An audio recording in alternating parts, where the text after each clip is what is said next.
A lot of males lift weights in order to increase their testosterone and for reasons that are obvious, also want to have healthy sexual function. So when you get pelvic floor dysfunction, you can cause decreased blood flow to the pelvic floor muscles, which can affect sexual function. In fact, one of the more common questions I got, and I consulted with a couple of exercise physiologists about this, and they confirmed that a lot of people who squat and deadlift heavy in the gym,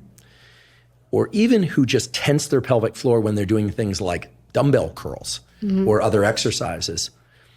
and especially people who seem to do a lot of abdominal work, reported to me in the questions that they experienced things like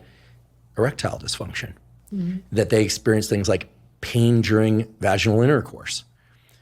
that essentially they had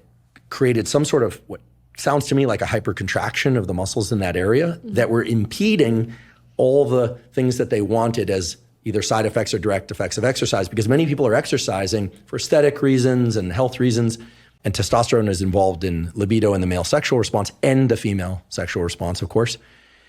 but they are impeding their erections. So you can start to see how